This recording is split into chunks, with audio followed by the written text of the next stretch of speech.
2000 रुपए का नोट हो और एक हाथ में 2 रुपए का सिक्का हो, और अगर दोनों मेरे हाथ से गिर जाए, मुझे बताइए आवाज कौन करेगा, नोट या सिक्का? ऑफ कोर्स सिक्का। चिल्लर ही आवाज किया करते हैं। जब वैल्यू बढ़ जाती है तो ऐसी आवाजें नहीं होती। दैट मीन्स आप कनेक्ट कर सकते हैं अपनी लाइफ में। जो लोग आपको बार बार नेगेटिव बोलते हैं, कोसते हैं, समझ लीजिएगा वो चिल्लर है। तुम्हें अपना वैल्यू बढ़ाना है। क्रिकेट का खेल चल रहा हो, प्लेयर्स खेल रहे हैं और ऑडियंस चीयर अप कर रही है, चिल्ला रही है, शायद कई बार ताने भी मारती है, सुनाती भी है, आवाज तो करती ही रहती है। कोई भी खेल में आवाज कौन करता है? प्लेयर्स आवाज करते हैं कि ऑडियंस आवाज करती है? ऑफ कोर्स ऑडियंस आवाज करती है। दैट मीन्स अगर आपकी जिंदगी में बहुत लोग आवाज करने लगे तो समझ लीजिएगा आप सच्चे खिलाड़ी हो, और वो अभी भी ऑडियंस ही है। एंड जब आपके अंदर ये एटीट्यूड आ जाएगा ना, आपको कोई रोक ही नहीं सकता। तो आज मैं आपको यही कहना चाहती हूँ कि दिल की आवाज जरूर सुनो, एंड ऑफ कोर्स एक एटीट्यूड अपनाओ जिसे हम कहते हैं नेवर गिव अप। जिंदगी में हार मानो ही नहीं। कितने सारे लोग हैं जिन्होंने इस एटीट्यूड को अपनाया और अपनी लाइफ को चेंज कर दिया। सबसे बड़ा एग्जाम्पल है अब्राहम लिंकन। दोस्तों, उनकी जिंदगी से इतना इंस्पिरेशन मिलता है कि जो बंदा गरीबी में जन्म लेता है, इतनी तकलीफें भुगतता है, इतनी हद तक वो डिप्रेशन में चले गए थे कि कुछ समय तो उनके जीवन का ऐसा बीता कि अगर कहीं चाकू छुरियां हैं तो वो वहां से चले जाते थे, क्योंकि उनको ये डर था कि कभी मैं वो चाकू उठा के अपने आप को मार न दूं। इस टाइप के डिप्रेशन में चले गए।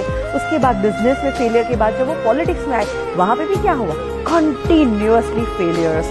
बट फिर भी बंदे ने हार नहीं मानी, प्रयत्न करता गया और एक दिन आता है जब वो अमेरिका के प्रेसिडेंट बनते हैं, और ऐसे प्रेसिडेंट जो आज भी लोगों को इन्फ्लुएंस कर रहे हैं। He was the most influencing president ever in USA. He never give up. तो आप क्यों गिव अप करते हैं? हमारे ex president doctor APJ Abdul Kalam, उनकी जिंदगी में से भी बहुत कुछ सीखने जैसी बातें हैं। वो पायलट बनना चाहते थे और वो इंटरव्यू देने के लिए गए थे, और जब रिजल्ट आता है 9 लोग थे, 8 लोग सिलेक्ट हो जाते हैं और वो अकेले बंदे थे जो रिजेक्ट हो जाते हैं। इतना दुख होता है और उदास होकर वो एक कोने में चले जाते हैं और बैठे हैं, और वहीं से एक इंसान गुजरते हैं और वो उनको चेहरे से ही देख के कहते हैं कि बेटा तू क्यों इतना उदास है? वो कहते हैं कि मैं क्या करूं, आज मेरा इंटरव्यू था, 8 लोग सिलेक्ट हो गए और मैं अकेला रिजेक्ट हो गया। इससे बुरी बात क्या हो सकती है? तो संत बड़े प्यार से कहते कि बेटा शायद तू अभी समझ नहीं पा रहा है, और शायद हो सकता है ऊपर वाला तुझे उससे भी बेहतरीन कुछ देना चाहता है। You never give up. ये सलाह उनके मन में बैठ गई और उन्होंने सोचा कि मुझे हार नहीं मानी। उन्हें प्रयत्न करना शुरू कर दिया, और बाकी जो हुआ वो तो इतिहास आप जानते ही हैं। बड़ी घटना घटी जब उन्होंने as a president supersonic plane में ट्रैवल किया, और जब वो लैंड करते हैं वहां पे ढेर सारे पायलट थे जो उनको सैल्यूट कर रहे थे, उनको सलामी दे रहे थे, उनके पद को जो रिस्पेक्ट देते हैं। और सारे पायलट जब उनको सैल्यूट करते हैं तब उन्हें याद आता है कि अगर उस दिन मैं पायलट बन गया होता तो शायद आज का दिन मुझे नहीं मिलता। दैट मीन्स उनके अंदर एटीट्यूड था नेवर गिव अप, और उसी एटीट्यूड ने उनको कहां से कहां पहुंचाया।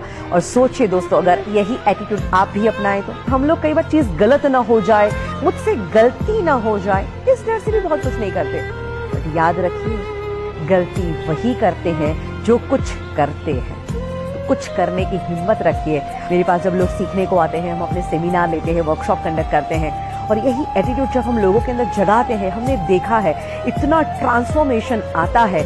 जिंदगी के वो माइनस फेज में चल रहे थे, और जब वो एटीट्यूड जिंदा हो जाता है और आज वो टॉप के शिखरों पे बैठे हुए हैं। Today is hard, tomorrow can be worst, but never give up, because the day after tomorrow will be the sunshine.